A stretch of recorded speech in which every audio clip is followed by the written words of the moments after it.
You're listening to an Anazao Ministries podcast.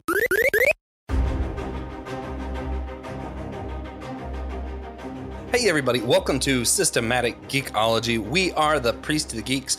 I am here joined by some of your favorite hosts, Pete and Repeat. Hey guys, welcome to Systematic Geekology. We are the Priest of the Geeks, and I am here joined by two of your favorite hosts, Pete and Repeat. Hey guys, welcome to Systematic Geekology. We are the Priest of the Geeks, and I am here with your favorite host, Pete and Repeat. Oh boy. Yeah, Joshua, since you had your deja vu joke, I have a joke I need to share. So once upon a time, there was this pastor who had a group of youth that was running through confirmation.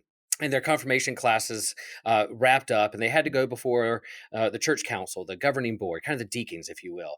And these three youth walked up and had to answer some questions to really see if they are going to pass confirmation, if they're going to be confirmed as adults in the church, or if they had to do another year of confirmation. And so the pastor asked the first student, Susie, you've been through this process of confirmation, and so we just need to ask you a few questions. What is the meaning of Christmas? Susie was like, "Oh, that's pretty easy. That's when Santa, comes on December 24th and delivers presents to all little boys and girls."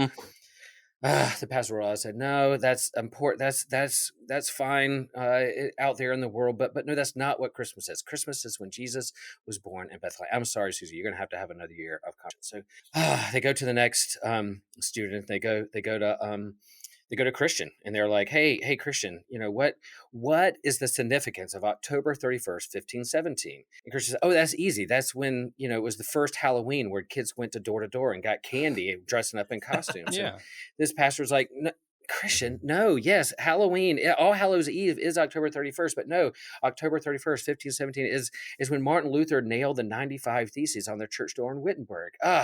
We're sorry, Christian, you're going to have another year of confirmation." So he said, finally, one more student. So they went to little Joshua and said, "Joshua, we have a question for you. It's very, very important that you get this right. Please.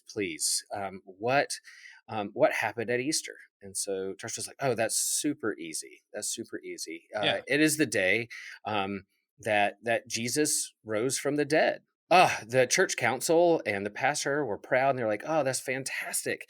You passed. That is the best thing. I'm so glad that you learned something in confirmation. We feel so good." And then Charles said, and Jesus saw his shadow. So that means they have 6 more weeks of winter. Might be onto something. There you go. Well, guys, if you haven't guessed, it's Groundhog Day. Happy Groundhog Day. We're going to be discussing the legendary Groundhog Day film. If you have ever felt like you're in a rut, or reliving the same day over and over, or listening to the same podcast episode year after year, well, good news. This episode is for you to continue feeling that way and to discuss why you feel that way. I am Joshua Noel. We are the Priest of the Geeks. This is Systematic Geekology. You've already heard that. I'm joined by two of your other favorite hosts, Pete and Repeat. No, I'm just kidding. We have Will Rose and Christian Ashley. Guys, let's just go ahead and jump into this one.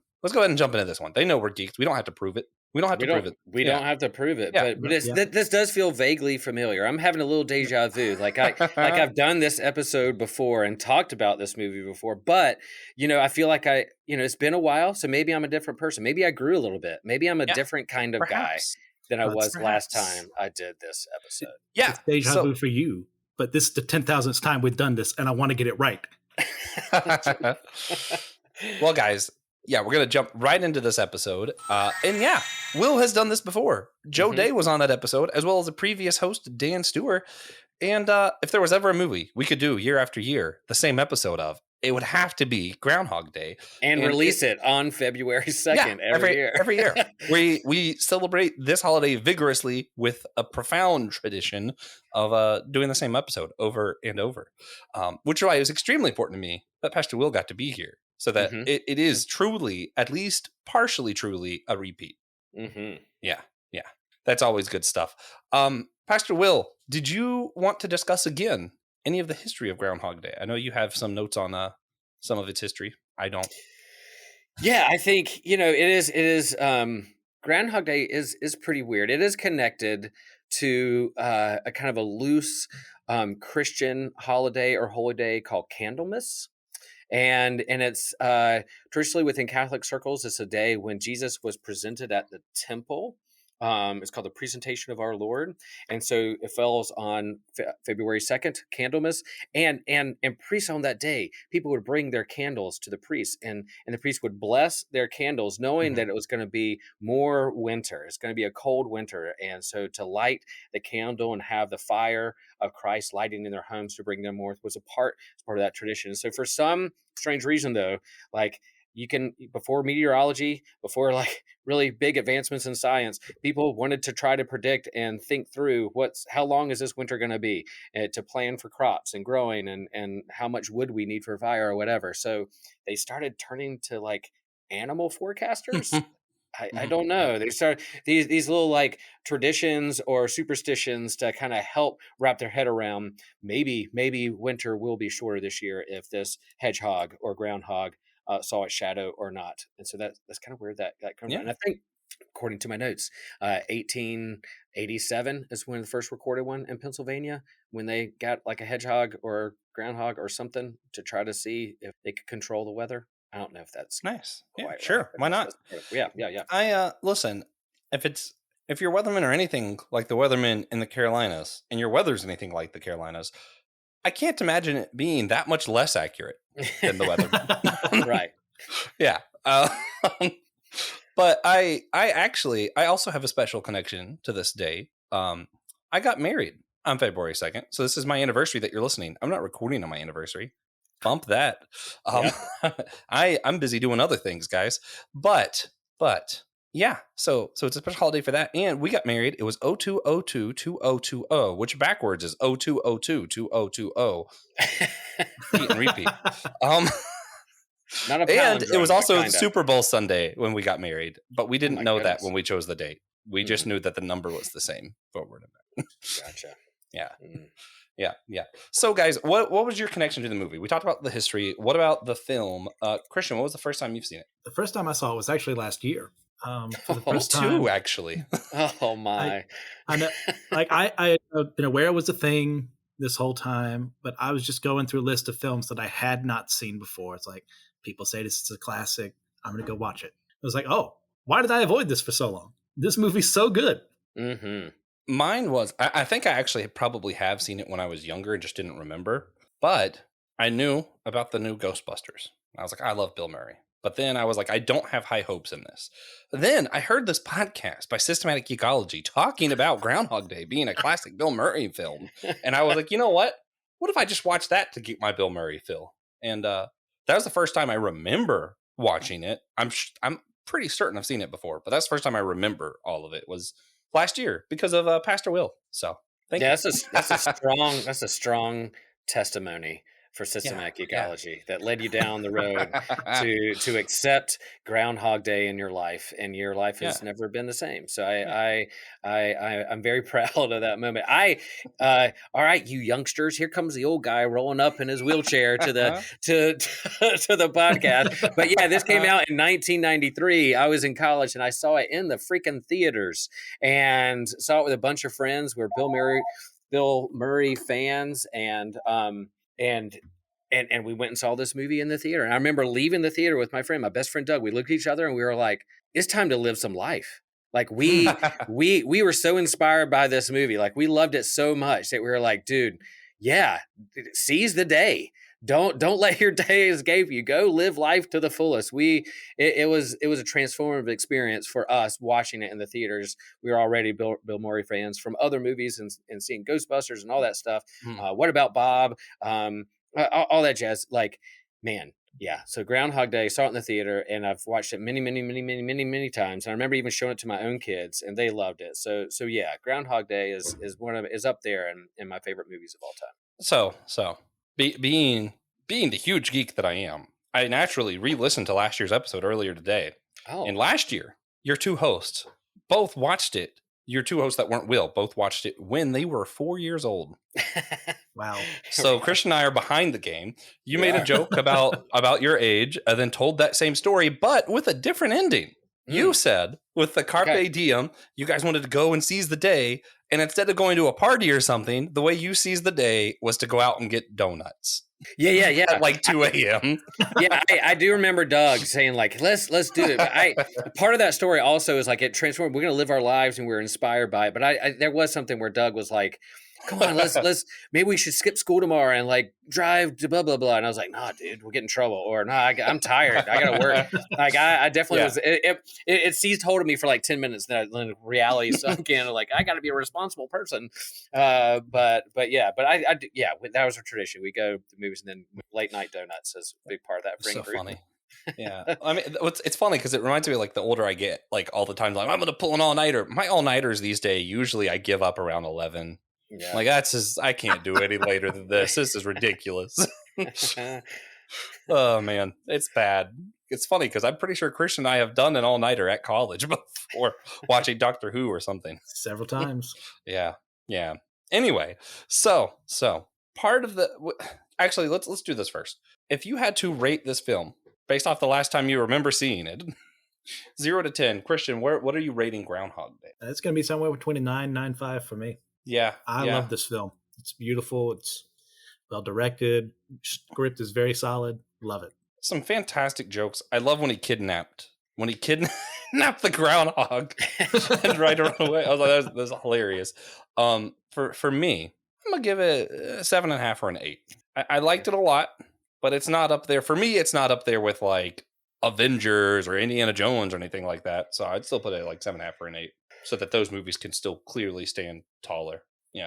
Yeah, and I think for me that's kind of apples and oranges. Like those are action superhero movies. Like this is like a romantic comedy in its own kind of genre. So yeah, for almost me a philosophy film too. Yeah, it's 9.5. Like it has it all. It has a comedy, it has a meaningful, it has like a moment where you have like a death and you feel moved by it. Like there's all kinds of things that are going on in this movie. For me, it's way up there. And I didn't want to give it a number rating. I just want to call it like in Will's top 10 or like classic one of the best movies Will experiences and watches, just because. And it has its flaws. It's like all Bill Murray movies. You either like him or you don't. You like his sense of humor or not.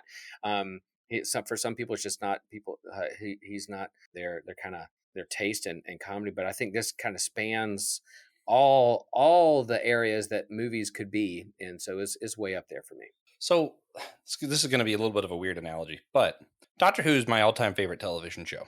If I had to pick a show to be on that I'm not trying to seriously invest time in and just kind of chill with it on, Doctor Who is not my chill show.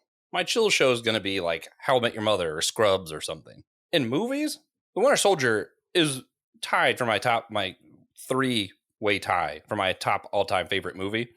It's not a movie I can chill to. It is not on if I'm just trying to relax. It just isn't. Right. What is on could be Groundhog Day. This is a movie that would be good just to relax and enjoy. Especially if you've seen it before and you know what's going to happen. There's certain things that are going on where you can kind of like do your thing, put a puzzle together, do homework, read or whatever. But then, when that speech when Ned shows up and goes, Phil Connor, I'm stopping everything to watch that interaction because it's the best. I mean, there's moments like that in How I Met Your Mother too, where I'm like, wait a minute. I know what Barney's about to do here. I'm stopping. Anytime I know there's about to be a laser tag scene, or I know he's about to say, which is funny, I've seen the show enough times that I know when he's about to do his legend, wait for it, hope you're not lactose intolerant, dairy. I know, I just know, this is one of the times he's about to say it, and I got to be here for that. Yeah. Is there any moments like that, Christian, for you in this film that if you were to watch it again, that without a doubt, you're stopping everything, giving it your full attention, such a clear-cut standout moment?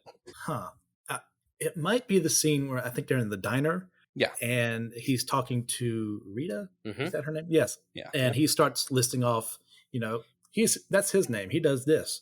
And that's her name. She does this. And it's like, you get that moment of he has spent so long here. He's gotten to know these people so well. It's such a for a smaller scene, very powerful. Yeah. Yeah.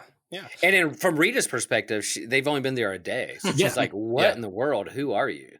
Because that goes from like the moment of where like he's eating everything in sight, and just grabbing it because it doesn't make a difference is pointless, And then Yeah. he calls himself a god, and she's like, "Oh my gosh, who are you? Of course you think you're a god." He's like, "No, I'm a god." And he starts predicting things happening in the As you would. restaurant, but then Yes. later on he's like he's gotten moved past that. He realized he's not God, but he's not in control. So then he starts to like name people who they are by name and what they do and who they are, which that Yeah. transformation is just absolutely incredible. So I'm going to bury the lead a little bit with my favorite moment. So for those who don't know, which I'm amazed you made it this far if you didn't know, this film is about a guy who has to relive Groundhog Day over and over. He was a reporter and he tries everything under the sun, just becomes a terrible person for a while, tries to kill himself for a while, doesn't work, tries to be a better person for a while, that doesn't necessarily work. And then he lives the fullest himself, his role. And in that moment, he ends up being able to progress because he fully did what he was supposed to do in that day. A lot of messages in there. To me, I think the message of this film was a lot of A, play your role, fate kind of stuff. But then B, there's another level of that of truly being present, not always looking to the next best thing. Would you guys say that like to you, is that kind of what stood out as like the moral of the film? Yeah, I think whenever you have like time loop or those kind of like you go back and look at your past, look at your future, like like Scrooge or the Christmas Carol, you start examining your life in ways that help you go deeper to understand, to not take advantage of the time that you've been given. Then yeah, that's the big part of it. Like doing a little bit of homework for this, and the writers and the directors and this people wrote the script. I think they were reading Anne Rice's book about a vampire and contemplating immortality and whether that would make life pointless or you get bored. And so what if you were in a time loop and stuck? Then what would you do with that time? And then how would you appreciate the other aspects of your life? So I think, so yeah, that transformation of just wearing you down to be appreciative of your life and go to through those stages of grief of what I'm doing, what I'm going through, what I'm called to do. Yeah, I think that's the point. Like, what do you do with the time that you've been given? Yeah, I couldn't remember if it was a film or a book, but yeah, I heard that about the vampire and eternity. And the way I heard the story was he literally came up with this story to contemplate this stuff, and then said, "What's the next holiday on my calendar?" Up, Groundhog Day. It was Groundhog Day, exactly. And then they were like, "There's a ton of like Christmas movies, a ton of Valentine's movies, a ton of like all these movies, Halloween movies." Like, Yeah. what? There's no movies about the holiday Groundhog Day, so he's like, "That's what we're going to center on to bring attention to it." And now like that Groundhog Day is synonymous with like being stuck in a time loop. Or if there was a day that you were going to be stuck in, which one would you want to be? I have some ideas. Yeah. But anyway. Yeah, and this not only speaks to that, but also speaks to what a frequent feeling this is, right? I forget who it was in the movie that said that. He says, "I'm literally living the same day over and over," and one of the workers are like, "Yeah, that's what we do." And that Exactly. speaks to a real truth. A lot of people feel like they just live the same day over and over. They live for the weekend, working for the weekend, as the song goes. Mm-hmm. The weekend's the only thing that's different from their every other day. That's exactly the same over and over. Christian, did you have anything you wanted to add to this, or? Yeah, I would say for me, the film's main message is how we spend our time and specifically how much we waste our time. And you just go through these different loops. And I just remembered, I think I combined scenes earlier from the party and the diner. Yeah. So my apologies for that. But it's the moment of I am around all these people all day long. How great is my connection to them? Do I just say, "Hey, how's it going?" and then move on? Or is like, do I spend time with them? It's like, "Hey, I'm really struggling with this." Or like, "Hey, I just got a raise at work. That's wonderful. Let's celebrate." If I never interact with people, which I tend not to do because I get too misanthropic for my own good sometimes, I ignore these people and I ignore, God's children. And that's really a bad thing. Not to say that we can't have time for ourselves, but there's a limit. Yeah, my wife regularly, or not anymore, I don't go shopping that much anymore, but when we first started dating, would regularly get on me because apparently I have this terrible habit of just not speaking to people at cash registers, which is funny because I used to work at cash register. It just in my head, I'm just like not there. I'm not present. I think that goes back to that whole thing of learning to be more fully present. The flip side of that is, all right, the flip side of that is my kids talking to me like, Dad, you don't have to talk to everybody. Not everybody's your friend. You don't have to get everybody's name and story with every person you come in contact with. And I'm like, I know. Sometimes we come across the screen and like, hey, how are you? What's your name? What do you do? Hey, yeah, you got a dog? Cool. What's the dog's name? I'd like get it to it. They're That's like, funny. Will, please I chill need to out. arrange. But You meet my I feel dad, like Will, because you are one and the same. Yeah. but I think that's a much yeah, you can go overboard, but I still feel like it's a much healthier posture towards others in the world in the time we're given than a lot of us who, especially those of us who were raised with cell phones and video games and etc. Not talking down on those things, but especially like social media, it's trained us to look to the next thing, right? I mean, that's the entirety of TikTok is the next thing. Scroll. Be really short, go to the next thing. That's Mhm. I mean, that's just our culture. And I think it's important for Christians to be countercultural. You hear that a lot. Well, here's one that you don't hear talked about a lot. One way I think Christians have to be countercultural is to be more present. That's something when you look at the life of Christ that he did that nobody else did. He Mhm. cared about the woman who touched his robe. He cared about the sick, the orphans, the fisherman, the lawyer, all of them, because he was present. He wasn't just thinking about the next thing. He wasn't just thinking, I'm God and I'm here to save humanity, which would have been very, that would have made sense to him. Because I don't think anyone would read the story of Jesus of God literally came down, did the job, and went home and been like, well, man, he messed up. None of us would have thought that. And yet it was still important for him to show what it looks like to be present in the life you're given. Nice. Man, this is a lot more Christian than some of our episodes. But guess what? It's fine. So we've talked about Groundhog Day before. So I didn't want to do the whole episode just about Groundhog Day. One thing this movie has done well, and we've mentioned it, is it inspired other shows and movies to kind of mimic the same trope. And yet there's plenty of time loops in my mind that don't necessarily mimic this. A lot of your Doctor Who episodes that have time loops aren't doing this again. They're just doing a time loop, and there's usually some other way to get out. But there are some movies and shows that have almost the same exact messaging and everything to it. One of the ones I'm brought to mind, I have a few things, but I want to take turns on this. But one thing that I am brought to mind, Mickey Mouse, Mickey's Once Upon a Christmas.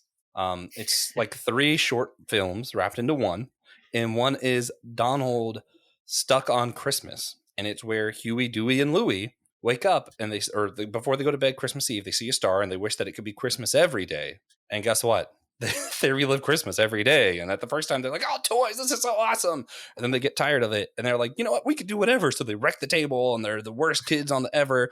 And they break Donald Duck's heart. And then they realize how much Donald Duck meant to them. And then the next day, they already knew where their toys were and stuff. So they woke up early, destroyed their own toys, and used it to make something for him. Let their their aunt that gives them the nasty wet kisses kiss them, and they like came prepared, and they like loved on everybody, and they had the best day ever. And then they were able to move on. I mean, it's a very simplified version of the story, but I like it attached to Christmas. I think it helps us better understand the secondary messages of Christmas. Yes, there's the baby Jesus message, but there are these messages of family and stuff around the holiday too that are also important. That's good. Yeah. Will, do you have any other shows or movies that are like mimic some of this that you're brought to mind? I really don't. I couldn't think of anyone who you're thinking of. I think the one thing in terms of, and this is totally going the opposite direction of Mickey Mouse, but is like Rick and Morty. Like there's definitely like this kind of multiverse time loop stuff that goes on. Is very nihilistic, amoral, questions purpose at all in the universe, which I think is definitely an approach and a belief that people have, and I think us as people of faith need to bump up against that and kind of wrestle with that and kind of think through that for ourselves. I find Rick and Morty very funny. Very clever. It pushes me to think deeper on some things and to have like a counter argument, counter answer to things that they lift up. But that whole like the time loop or the multiverse, or does it matter or not? Is there a purpose or not? If there's like 1,000 different versions of Will out there, do I still matter? Like that those kind of questions push me on that. So that's kind of another angle of Groundhog Day or Donald Duck. Yeah. And I mean, dimensions definitely do the same thing too, right? I mean, you see so many other versions of yourself fail at the same thing, and you're like, man, is this something that's just wrong with me? Right. Yeah, you definitely see that trope in movies and shows a lot. Christian, can you think of any other Groundhog Day-esque things? Well, in your examples, you stole one of mine. It's a supernatural one, so I'll let you We'll talk do about that that one. You do that one. No, that's okay. I'll let you do that one because I No, have I another. have too many. I have Okay, two then I'll more, use so you I'll do use that that one. one and another one then. So we'll start with Perfect. supernatural then, which is what I always intended to say at this moment. Which there's this episode where, oh my gosh, is it Dean that dies? Yeah, okay, it's Dean. Yeah, and Sam is forced to relive that day over and over again, always waking up to the heat of the moment song every day. It just catches in your ear, and like he tries every way he can think of to keep Dean alive, but no matter what he does, leaving the town, trying to kill the thing that is going to cause Dean to die, or what the curse. It's been a while since I watched the episode, but no matter what he does, he fails. And the whole point was to learn, if I'm remembering correctly, their bond. There's things you got to give up. And it's the trickster, I believe. We later learn was it Gabriel. I wasn't gonna spoil that for him, but yeah. It was the trickster, and really, It's been out sorry, for over 10 years. If I they don't love know what it is, it's Supernatural. their fault. I love Supernatural. So it's season 3, episode 11. Mystery Spot was the name of the episode, and the I love the trickster, and Yes, a lot of it had to do with he doesn't want to get wrapped up in the big scene. Well, you find out later when you find out he's Gabriel, the archangel. That's why he's so concerned that he might get wrapped up in the big scheme of things, because he's a big player. So he doesn't want the big stuff to break out so that he can be left alone. yes. So you're telling me that Trickster is the same as Gabriel? Yeah, he kind of cosplayed as Loki and different stuff for a while. Okay, I'm only on season 2, so you. Oh. No, I'm just kidding. I'm just kidding. I'm not watching it at all. That's hilarious. I'm not watching it at all. So You should. Yeah, it's so good. Oh, there's so much other stuff. But yeah, I hear you. but it's so I good. understand the fandom behind it 100%. Yeah. But yeah. So part of his thing was you guys have to play into fate, play your roles, and then part of his thing was you guys have a really unhealthy relationship. Yes. The codependency was real. Yeah. Wow. I always thought it was funny how much, even though he separated himself from the big scheme of heaven versus hell, that he was like, you two need to play into fate in your roles. And it was funny because once you really see the whole thing, you realize he wants them to play their roles so that he doesn't have to play his role. Yes. Yeah. Yeah. So you said he had another one too? Yeah. The other one I was thinking of is from an anime called Puella Magi Madoka Magica. Don't worry about saying the whole thing. Say Madoka Magica. And you learn through the process of this is that one of the main characters, she is living through a time loop. We have no clue how many times it's gone through. And her whole goal this entire time has been to save her best friend, who in the original time loop, before she gained the ability to manipulate time, helped her come out of her shell, become a person, became a friend to her, and she didn't want her to die. So she's done this over and over and over again, to the point where she doesn't care about anything but the mission, forgetting why she started doing it in the first place. And it's that whole, like, what is it going to cost you to try and prevent something that should happen to happen? Have you ever seen Agents of S.H.I.E.L.D.? I have. Do you remember there was technically a time loop, even though we didn't see a lot of it, for that was like a whole season. And one of the characters who had lived the loop was trying to convince the rest of them to kind of see the fault so that the time loop doesn't occur. Yes. So that was kind of an interesting spin on this thing, where instead of seeing the same day over and over until they got it, you saw a character who had already experienced that try to keep it from happening. That's interesting. Yeah, you reminded me of another one. Even though the latest Pinocchio has kind of like death and resurrection, death and brought back, and what is the point of life if you can always be raised or brought back again if you are mortal? It's not quite the same time loop, but there's definitely this sense of like mortality helps us value the time that we have on a deeper level than if we were just like if death didn't matter or finitude did. What's the Bible verse? Don't worry about tomorrow. Today has enough worries. There's a lot of Bible verses of like don't despise the day, the small things. I mean, Bible's very strong proponent of living your present moment, not forsaking the future or the past, but living your present moment. Yes. One of my favorite versions of this, not really a time loop, just something I thought was hilarious growing up. My grandfather would play Madden football with my dad, and it was just so fun to watch my dad get so angry, because what my grandfather would do, he would find a play, and if it worked, he would keep doing the exact same play until my dad figured out how to stop it. He just would not change. And he defined worked by, if it's more than 3 yards, I can technically do this every single time and eventually win. Yeah, some coaches coach that way too. UNC football does that over and over. Let's run up the middle, and we're going to do it over and over again. Also, to get to more of the spiritual side, and we'll talk about this for a minute. But I had heard a story once that I want Will's perspective on, of a pastor who first day of the job came up, preached John 3:16. Great sermon, right? Next Sunday he comes up and he preaches John 3:16. Some people say some things, but it was a little bit different than the time before, so not too many people. And then the next Sunday he came up, and you know what he did? He preached John 3:16, and eventually when he was asked about it, he said, "Well, I'm just going to preach it till you get it."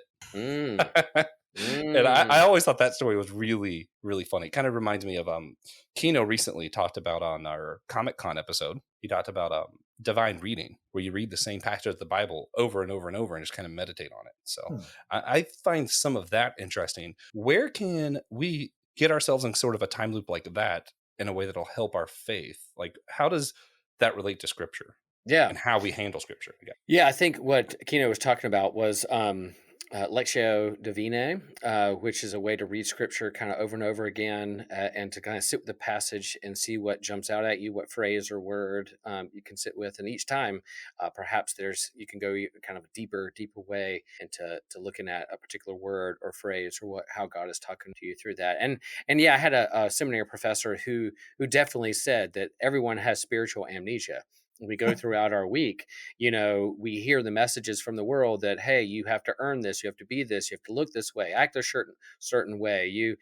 In our scrolling, or the message we get from advertisements or social media influence or whatever, they're all telling us who we are, who they think we should be, and we only kind of get 1 hour a week on Sunday morning, when hopefully you hear the gospel that you don't have to earn God's love. You don't. There's not like a divine syllabus that if you don't complete this particular paper, then you're going to fail God. Like that, there's nothing out there to that. So yeah, Sunday is a day to kind of that we need to hear it over and over again, to kind of hopefully counterbalance and countercultural the spiritual amnesia that we have throughout the week. And I'm sure there's like a Pastor Will bingo card that people hear me on Sunday that like look it up. He said that phrase again. Let's bingo. Will said his 5 things that he says every Sunday, or at least once a month or whatever. But yeah, I tend to repeat myself, and yeah, there's some things sometimes I play around with the idea of like from last year's lectionary, last year's text,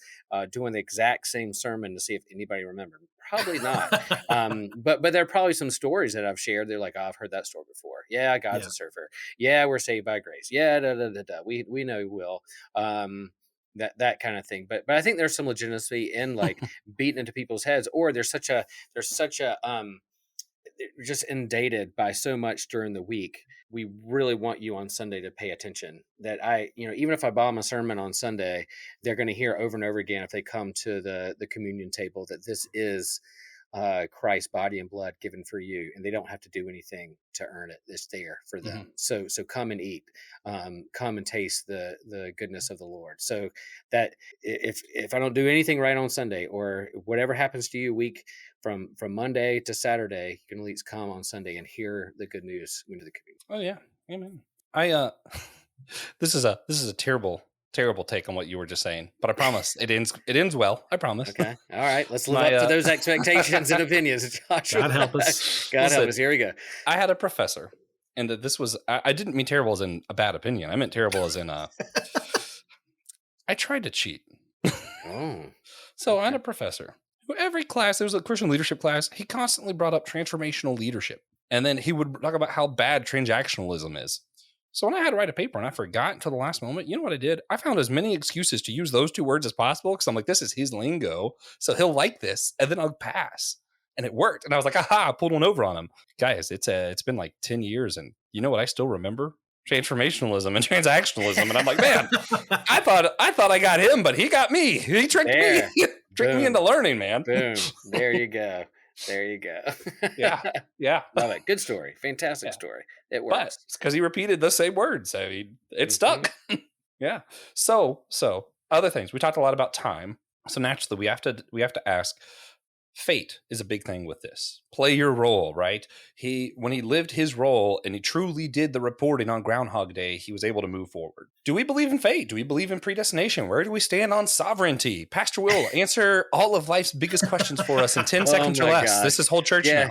Yeah. We're 35 minutes into this podcast, and he's like, "Hey, just answer, solve predestination, fate, and and the mystery of sovereignty." Yeah.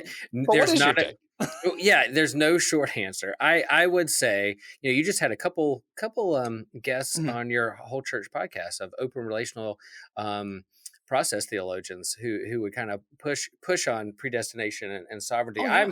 I'm of the mindset that there's that tension within Scripture. There is this kind of sense of sovereignty that God can foresee or knows or is with us, but then also there's this kind of open-ended choice, free will. We're not puppets. We can make our decisions. And I believe deeply that God is relational and interacts with that relation. And perhaps that kind of dynamism between the two, that we affect one another within our relationship with one another. So I definitely hold to that too. And I would say that even like there's definitely something supernatural happening in Groundhog Day, but there's never any mention of God or spirituality or angels or some kind of fate written in the stars that if he doesn't do a certain task, then he can't move on. It's just that he comes to that on his own. And at some point, it's almost like a surrender, that once he surrenders and his heart is transformed, then he can move on. So it could have happened for another years and years and years. It could have been shorter. It could have been longer. I don't know. But I think when he was transformed, when that whatever was happening with him impacted him in a way that he surrendered his control or ego, it's then that he was then able to move on, however long that takes. Not that it was predestined to only take 3 months or whatever, that it was up to him to let go of that ego and control. And eventually that's when time was able to. So basically your answer was when he gave up transactionalism and pursued transformationalism. Yeah, I think I definitely read a paper or heard about a paper about that. That's funny. My answer is a little weird and will not agree with some of the previous guest on Whole Church, which I often have people I don't agree with. It's kind of the point of the show. But I personally believe that humans are incapable of understanding God's relation to time. Not that he's outside of it or constrained to it the same way that we are. I just simply don't think we get it. And I don't think we can get it. And I'm okay with the mystery of who God is. And not understanding God is a place that I'm comfortable being. And if I don't understand God, how can I understand how he does or does not predestine something? I can't. I just can't. I think the closest thing I get to is something I mentioned on this show a couple of times now. That story that's told in the Ainulindale of Middle Earth, where Eru is doing the melody. And every time, Melkor or Satan tries to disturb it, he just smiled and turned it into part of the melody. Now, the question is, did he plan for him to do that? Or did he just use it and turn it into part of his melody? Who knows? I would say yes. Yeah, sure. That's where I'm at. Christian, what is your take on life's biggest questions? Well, as far as that is concerned, we're going to solve that today. Of course, yeah. Because, of course, I know the answers. First-year seminary student, I know everything. Oh, boy. That is how it works. I'm told that's how it works. No, I believe, I'm very similar in some respects to Pastor Will in that regard, is that there is some intersection between predestination and free will. Like I had to say, normally I would never have chosen God at one point in my life. Like Scripture says, no man chooses God. Now, it doesn't mean that literally 100%, like I never had a choice in the matter. I don't think it says that. I think it says, left to my own devices, I never would have said yes. But because of what God did, the people he put in my life, I chose to say yes to him. So you can argue that all day. As far as predestination and fate is concerned, like I believe at, what was it, Charles Stanley, who said they're like two train tracks running parallel, and in the distance somewhere in the horizon, they intersect. Where that is, I couldn't tell you. Like, that's where I'm at. Yeah. You could almost call that the divine lure that some of our friends would say. The divine lure. Yeah. What I know is that our relationship to time is finite, that we have a certain amount of time on this earth anyway, and what we do with it matters. I think it has real stakes. I think the Bible's pretty clear about that. So even if you do believe in some form of predestination and God has a complete plan and it's going to happen in your life, God still wants you to treat your time like it matters. That's pretty clear in Scripture, regardless of your beliefs on this particular thing. So then I throw the question to Pastor Will, one last one. Practically, what is a way that people can better be present, fully present for the time that they've been given? Sit on your hands and stop scrolling on your phone. Are you talking to me right this second? Or I see him scrolling. I'm like fidgeting, and he's like, "Sit on your hands, Joshua." No, I mean, yeah. What's the practical way? I mean, it's one thing that it's kind of like if somebody's not happy, and you're like, "Be happy." And it's like, "Oh, well, be present." And you're like, it takes practice, and I think faith takes practice. So how do you have a prayer life? Well, you practice. You start somewhere, and you cultivate that experience and habit. And I think how you posture yourself with other human beings and how you see them as created in the image of God and deserve some of your time to get to know and be with and grow in relationship, that takes time. So I definitely think it takes practice and you have to work in that habit. I mean, that's why the church has cultivated times like Advent and Lent and things like that, so that you can have these kind of spiritual disciplines that will kind of embed into your soul and hopefully create these good habits. And so yeah, start somewhere and be present and try to see your neighbor, those you get along with and those you don't get along with, as somebody created in the image of God. That maybe it'd be cool. Every person's a mystery, and how can we grow and understand that mystery? Yeah, Christian, you have any ideas of a place they can start practicing? Well, I think a huge part of it is learning how to listen and how to be aware of your surroundings, which both of those things I'm real bad at. I think everyone thinks how Christian Ashley thinks, and that is a stupid thing to say because it's completely not true. So I have to learn, like, I will say something that I mean as a joke, but I have totally ruined their day because it didn't take it that way. Yeah. So we've all been there. Yeah. Like, how can I interact with this person correctly? Like, what is appropriate around them? What can and can't I say? Not because I'm censoring myself, but because I'm trying to meet the needs of the people around me, so that they in turn hopefully will do the same for me. Man, I'm about to list a few, actually. Just a few bullet rounds here.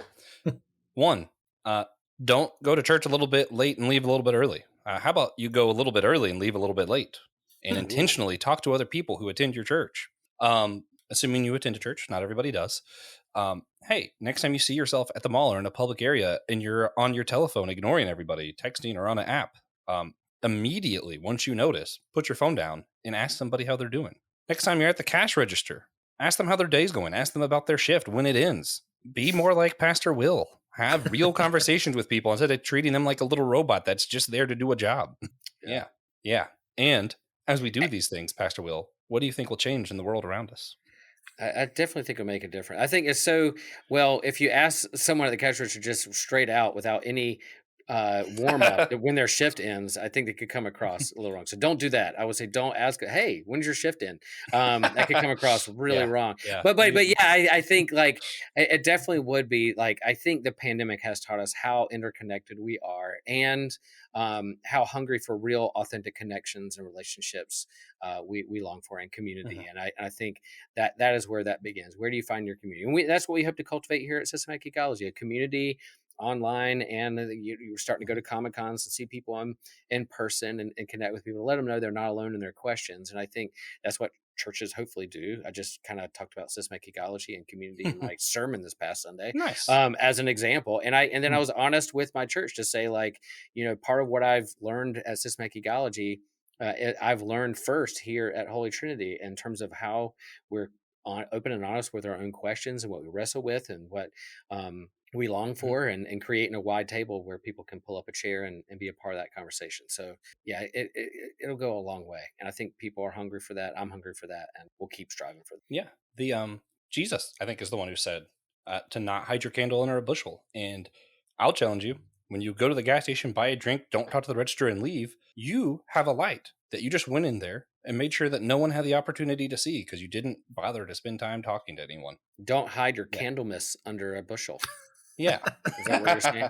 Candlemas, yes. Happy Candlemas, happy Hedgehog Day, Groundhog Day, whatever. Go play Sonic the Hedgehog if you want. We're posting this on the wrong channel, apparently. I feel like I should be talking about my pet peeves in a couple of seconds. That's a whole church podcast deep cut right there. He's geeking out on my other podcast, apparently. All right, well, let's wrap this up, guys. I want to do just a quick recommendation. Watch Supernatural season 3, episode 11, Mystery Spot. It's fantastic. Without context, just watch it. Yeah. Just, you don't need to know anything else that's going on. Just watch Dean Winchester die over and over, and know that I firmly believe that one day that man will be Batman. All right. Well, You got a recommendation for everybody? Yeah. Fellow co-host on our podcast, Suspect Geekology, Sari is doing a crowdsourcing Oh, for one yeah. of her a movie project called The Winemaker, and she has a new podcast. She has a podcast called Secret Art Project, where she's talking about kind of creativity and mental health and spiritual health, kind of the intersection of all those things, and leading up to what she hopes to accomplish in her own kind of directing a legit movie. And so go check out Secret Art Project, support the winemaker. And I want to see, it's about an alien who's also, she's a winemaker, and then she's discovered and has to make some hard choices. That's the pitch. That's the long line. I want to see this movie come to light, and then we'll do a big watch party with this Geekology. It sounds just like quirky enough that I'm like, I have to see it. So I need you guys to support it because I'm poor and I need to see this. Yeah. And I trust Sari's artistic creativity. So for sure. So listen to that podcast, go find thewinemaker.com and support her work. That's my recommendation. All right, Christian, I dare you to follow that up. Well, it's going to be a poor substitute, but I have, ever since the new update came out, been replaying The Witcher 3 Wild Hunt, and I have been really enjoying it again, falling back in love with the characters and some of the themes they're building up in there. So there's a lot to discover, obviously written by someone who has no positive view on God, but you know what? That's okay. We can learn from that too. And that's one of the things I take from that. It's like, there are people in the world that feel this way because XYZ in their relationship or lack of relationship to God. Which is my approach to Rick and Morty. You're a better man than me. Well, yeah. Since we had an extra long intro, I'm going to do an extra long outro by adding a second recommendation from me. I just remembered that the new DuckTales comic came out Wednesday. If you grew up DuckTales, I meant Darkwing Duck. The new Darkwing Duck comic came out Wednesday. If you grew up watching that cartoon, the same that I did, you will not be disappointed. I read it in the voices. Like, it was so well done, so much like the old cartoon. It's not for grown-ups, but if you just are like me and you want some nostalgia feels, I swear they included the song in a way that I read it, and I heard the song in my head while I was reading it. And I'm like, oh man, why do I hear this picture? You can't hear pictures, according to this meme over here. Anyway, you guys know what I'm talking about. Hey guys, thank you so much for your time, for listening, for Will staying a couple extra minutes after 5 when he said he didn't have the time. I'm sorry. And be sure, check out all of us on systematicgeekology.org. Get the host tab. You can see all of our names there, all the other episodes we're a part of. And of course, remember, if you can, I hope you do, remember that we're all a chosen people, a geekdom of priest.